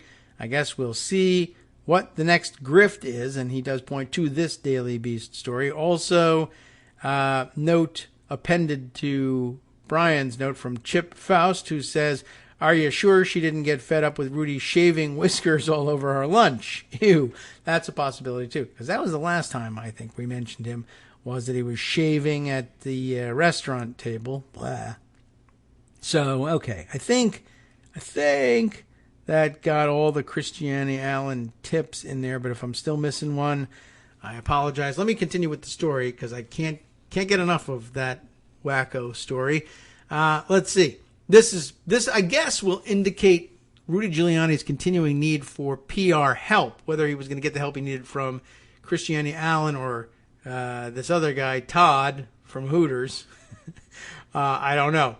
But when he works on his own, here's what happens. In an interview on Friday, Giuliani told NBC New York that he has not, quote, gone off the rails and is not, quote, not an alcoholic. Well, I mean, look, you said the right words. You don't want to tell him you're not an alcoholic and you haven't gone off the rails, but that's not the way a PR professional would approach it. Well, I didn't ask you about that. Sir, this is a Wendy's. Right? I'm not an alcoholic. I know. Okay. Allen, whose rise was the subject of a 2019 Politico profile, told the Daily Beast that, quote, to my knowledge, federal investigators have not contacted me. She did not respond when asked whether her communications had been subpoenaed or shared with federal agents. Prior to her hiring, Allen shared a curious connection with the 77-year-old Giuliani, Long Island personal injury attorney Charles Gucciardo. We forgot about that guy in all of this, right? In September of 2018, Gucciardo gave Giuliani partners $500,000.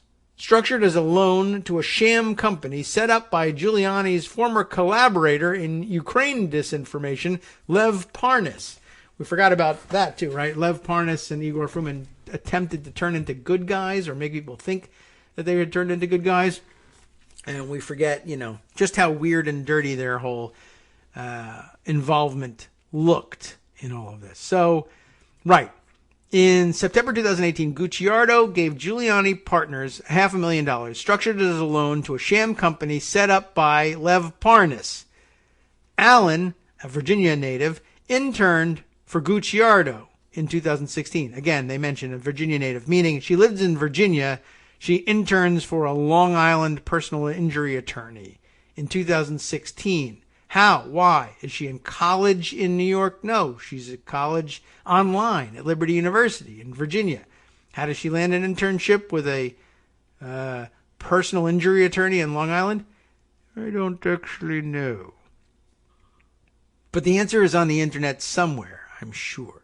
Anyway, she interned for Gucciardo in 2016. And again, what we're talking about, she's 22 now, and it's 2021. So in 2016, she's around 17 years old.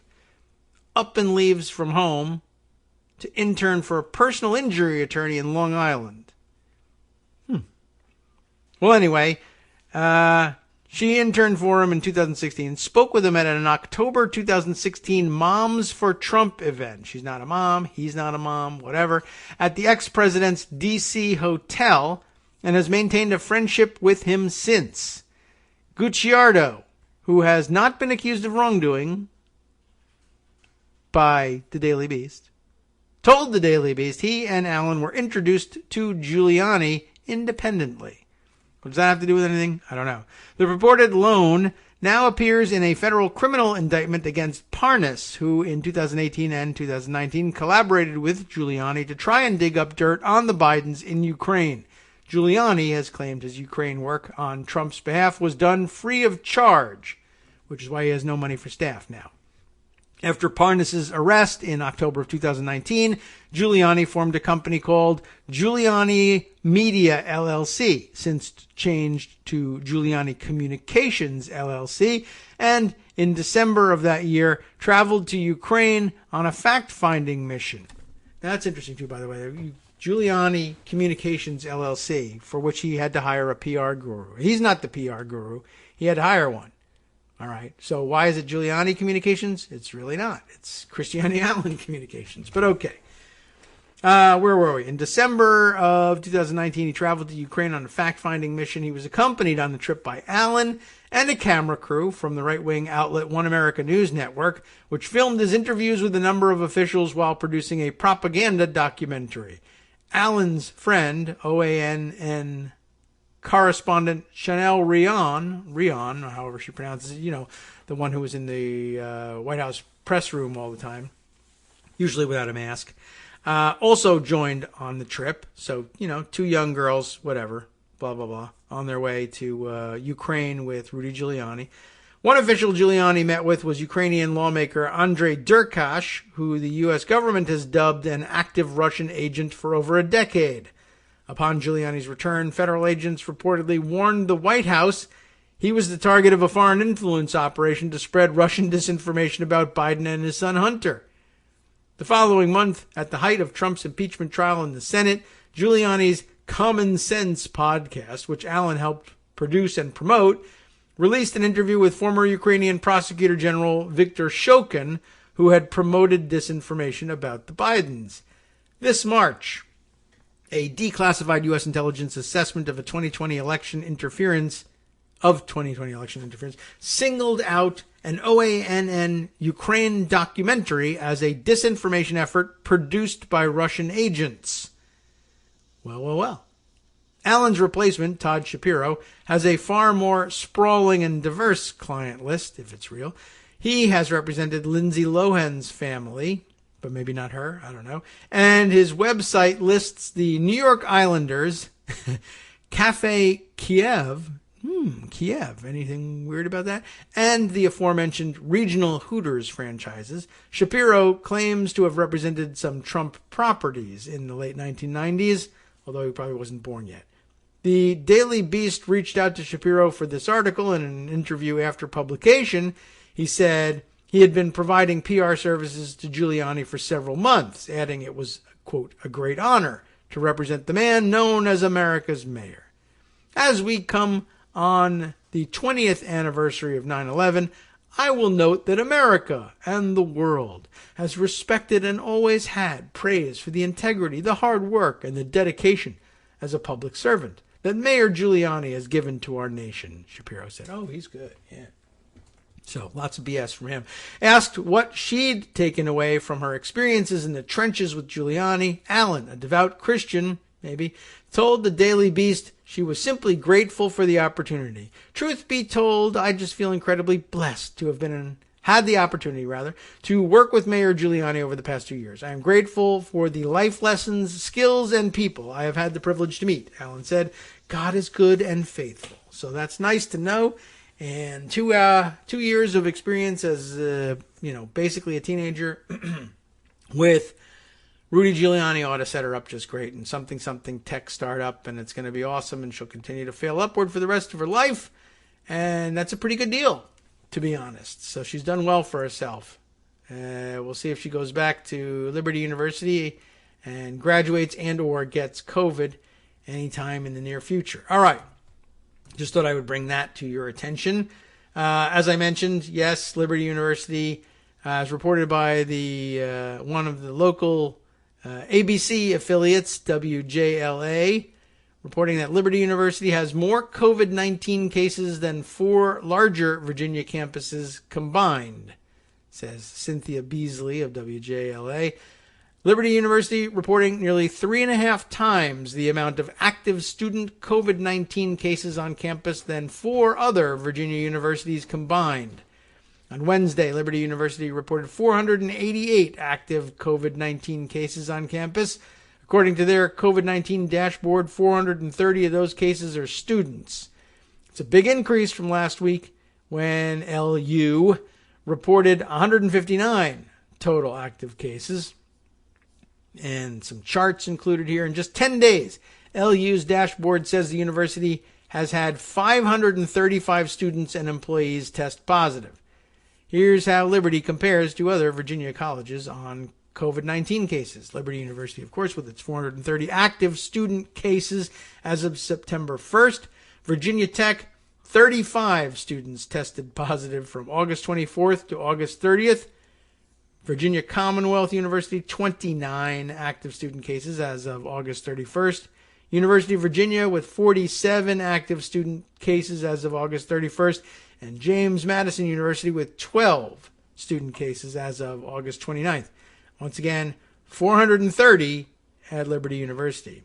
Liberty has the smallest on-campus student population of those 4 other, among those 5 that were compared. Liberty has 15,000 on campus.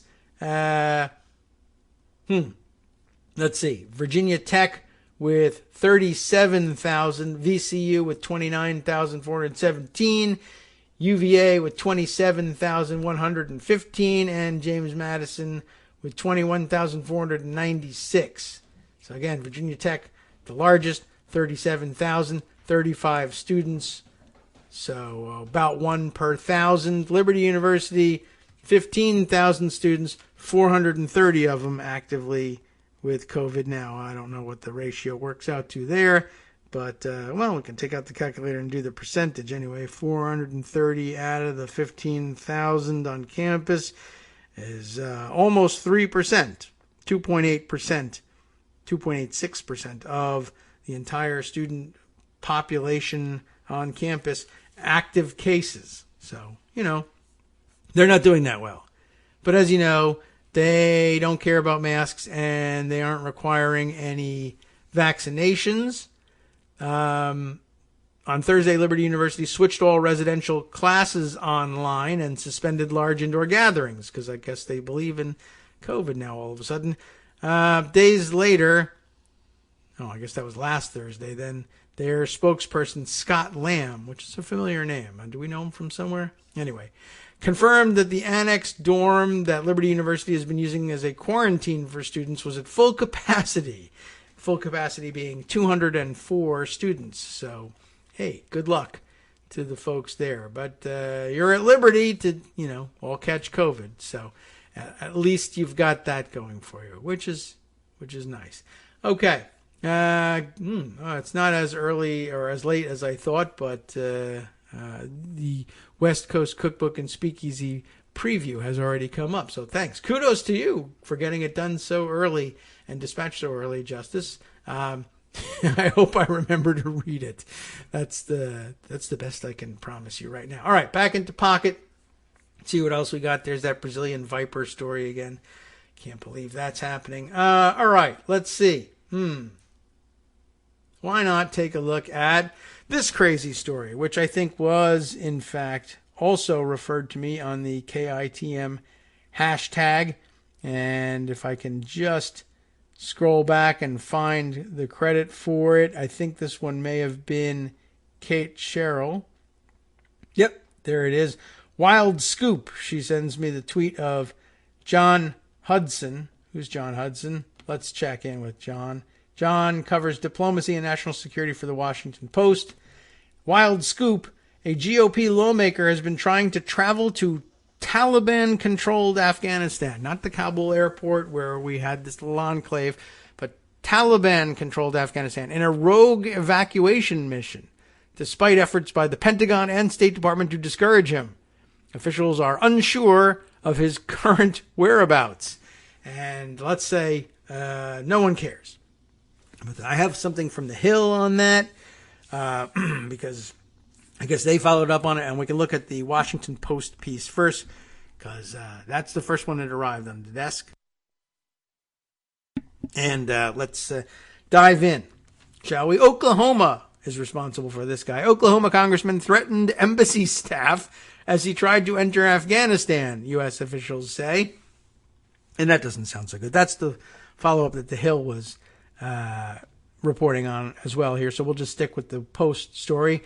Tyler Pager, I guess, and John Hudson, both together on this story. Who are we talking about? It's Representative Markwayne Mullin. You always thought he had kind of a strange name. And really, honestly, one of my brothers has a theory about people with Wayne in their name. Like Lee somewhere in your name and Wayne somewhere in your name spells trouble. Usually like, serial killer style trouble in your life.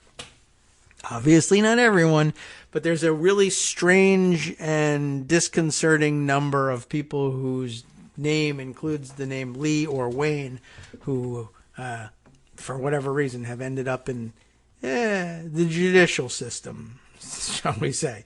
Not this guy, not yet. Anyway, the call to the U.S. ambassador to Tajikistan came in on Monday. On the line, two U.S. officials said was Representative Markwayne Mullin, Republican, obviously, of Oklahoma, with an unusual and urgent request. He needed assistance in transporting a huge amount of cash into the country, saying he was going to neighboring Afghanistan to rescue 5 American citizens, a woman and her 4 children, stuck in the country. They planned to hire a helicopter for that effort. Mullin told the embassy that he planned to fly from Tbilisi, is that how they say it? Tbilisi, Georgia, into Tajikistan's capital. And you know Tajikistan's capital, right? Because you watched the movie Spies Like Us, right? It's Dushanbe, or as they sometimes said in the movie, Dushanbe. I'm not certain where the accent really lies, and it's not an authoritative enough source that I can really rely on Spies Like Us, but you remember that they were going to meet their contacts on the Dushanbe Road, right? Or the road to Dushanbe, as they said later on, or maybe first. Anyway, that's the capital of Tajikistan, in case anybody asks you, or you're on Jeopardy or anything like that. I can't vouch for the pronunciation, but they might give it to you either way. Anyway, he was going to fly there in the next few hours, and he needed the top diplomat's help, according to the 2 U.S. officials familiar with the incident, who spoke on the condition of anonymity to disclose private conversations about a sensitive matter, which was smuggling cash into Tajikistan. But I guess I don't know if he was or on his way. So who was helping him get all the cash into Tbilisi, Georgia, or was he picking up the cash in Tbilisi? And then the problem was getting it to Tajikistan. Well, anyway, the answer was no. Embassy officials told Mullin they could not assist him in skirting Tajikistan's laws on cash limits on his way to visiting one of the most dangerous places on earth. Mullen was outraged by the response, the official said, threatening U.S. Ambassador John Mark Palmersheim and embassy staff, demanding to know the name of staff members he was speaking with. Well, it's John Mark Palmersheim is the name.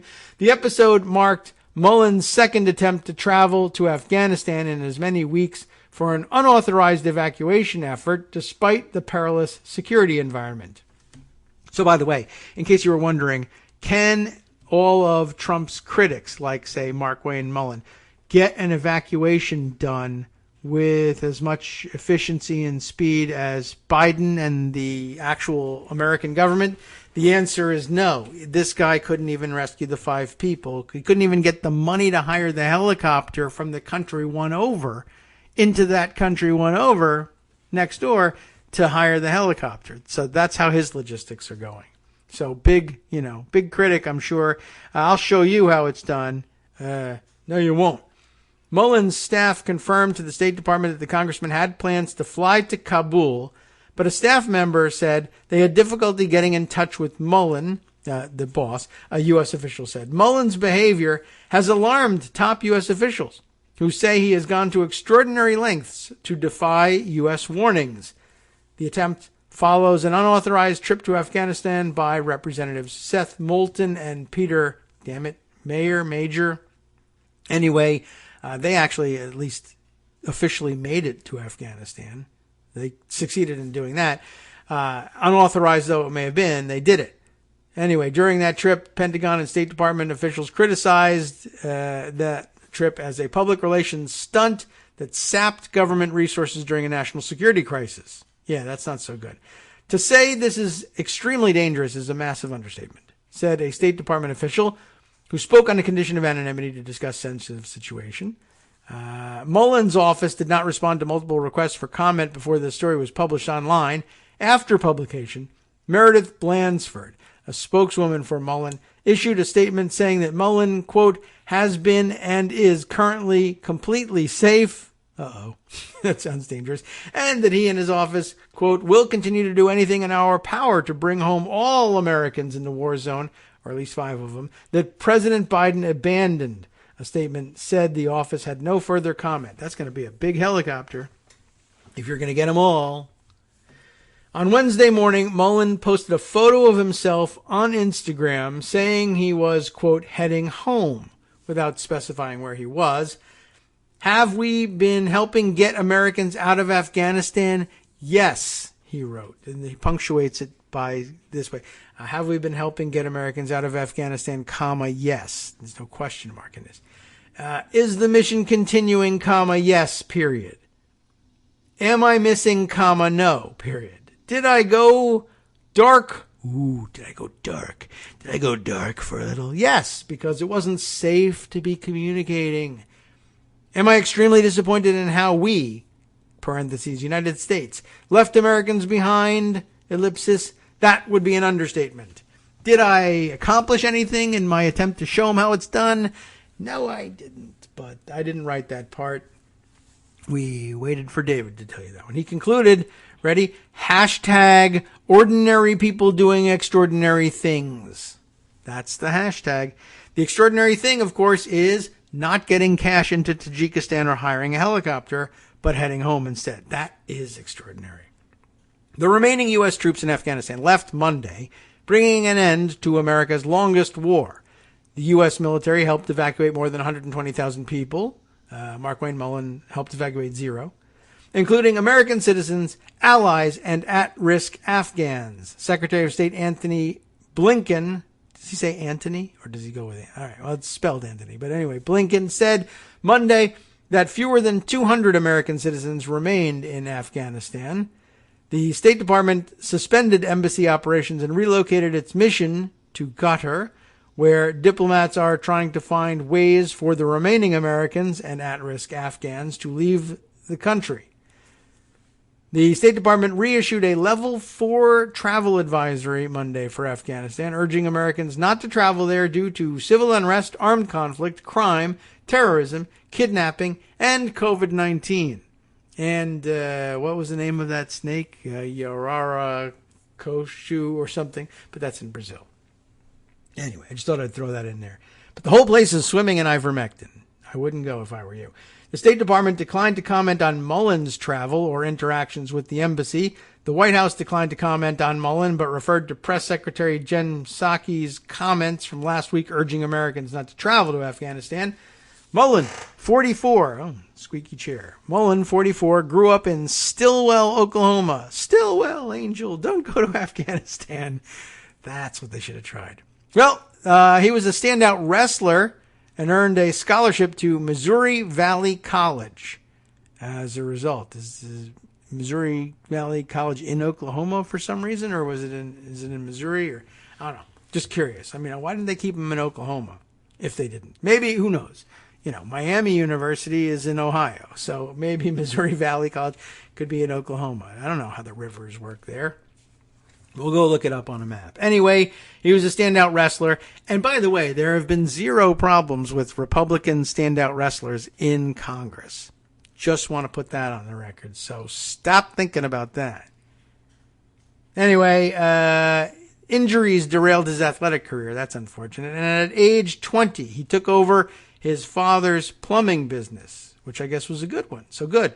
He was also briefly a professional mixed martial arts fighter. After being elected to Congress in 2012, he became known on the Hill for leading intense workout classes.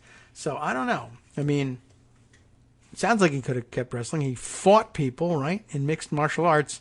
I don't know what the injury was. Anyway, I don't know. The injury was getting a wedgie from a singlet, and he didn't want to do that again. I don't know. A member of the Conservative Republican Study Committee, Mullen, voted against the certification, by the way, of the 2020 election results. And he also voted against rescuing anybody from Afghanistan, as it turns out. Unlike Moulton and Mayor Major, damn it. Note to self. Get that right. Mullen did not serve in the U.S. military. That's okay. He has been an outspoken critic of the Biden administration's exit from Afghanistan, though. This is a sad day for our country, Mullen said in a statement Monday night. Americans have been stranded in Afghanistan by the Biden administration and are now left behind to defend themselves from terrorists overrunning the country. One motto of our military, which I didn't serve in, is leave no man behind. Is that right? But today, that's exactly what President Biden did. Mullen's repeated attempts to enter Afghanistan follow multiple efforts by the Biden administration to dissuade members of Congress from traveling to the country after Moulton and that other guy's unauthorized trip last week. The two members who arranged for their own transportation into the country said they wanted to provide oversight on the evacuation efforts at the airport. They eventually left on a flight used for evacuating Americans and Afghans. So, they said they waited for an open seat, and I hope that's the case. Let's see. Is there more to this story? Yes, there is. House Speaker Nancy Pelosi has issued several warnings against lawmakers trying to travel there. We don't want anybody to think this was a good idea and that they should try to follow suit, she said last week. So there goes Mullen. House Minority Leader Kevin McCarthy concurred. I don't think it's smart for others to go, he said last week. You're putting yourself, not just yourself, but you're putting Americans in harm's way if the military has to protect you, which they will do. On Tuesday, McCarthy walked away without comment after being asked whether he had spoken to Mullen or if he knew where the Oklahoman was. And we don't know. And maybe he didn't want to say because he had submitted a proxy statement like the other guy did, and pretending that he was absent due to COVID because that's the only available option, but he was really in Afghanistan, except he really wasn't in Afghanistan. He was flying around the periphery of Afghanistan trying to go dark and bring thousands of dollars of cash with him to, I don't know what, role play Riptide and hire a pink helicopter and do something fantastic. I'm sure very A-team of him, I'm sure. Anyway, that's about it in terms of what we're going to be able to fit in for today. There's just a few minutes left for us to wrap things up and then hand stuff over to Justice Putnam for the West Coast Cookbook and Speakeasy. Let's see what he's got to share with you. Lots of stuff I didn't get to. Tomorrow, of course, off the air in terms of a live show. But maybe able to prepare some new stuff. I had some stuff that I was getting ready for Tuesday, but I just couldn't get enough material to justify it. And I think we had some fun with the way back throwback episode from 2012. Some people enjoyed that. Back in those days, we took calls during the show, which was not easy to do, but we had this system that was offered to us and available to, we could kind of rig it up. It wasn't all that reliable, but it was the best thing going, and I'm surprised that nobody else had anything on the market. And it was free at the time, fans.fm, and they still exist, but in a slightly different form. But it became kind of difficult. The one thing you couldn't do was screen the callers ahead of time, and so you never knew what you were going to get. Luckily, we got away with that, and we didn't get any, trolls or weirdos. Okay. Well, speaking of trolls and weirdos, here comes Justice Putnam. He's a troll and a weirdo, but in a good way. With the West Coast Cookbook and Speakeasy coming up next, he's got on tap. The extremist majority on the Supreme Court, yes, of course, let stand the law that turns every anti-abortion zealot into a bounty hunter. More on that when he tells it to you. Then on the rest of his menu for the day, White House officials are outlining plans to build and restore more than 2 million homes to improve housing affordability. The White House has offered an ambitious $7.5 billion plan to expand electric vehicle charging to underserved areas. That's a great infrastructure project. From NetworksRadio.com. You have been listening to Kagro in the Morning with David Waldman. Well, that's not it for the White House, because they also are working with the Treasury Department to partner on a new internet site to help more Americans apply for and receive the expanded child tax credit. And how about international news? Israel promoted the military handler of former spy Jonathan Pollard among the international news. Stay tuned.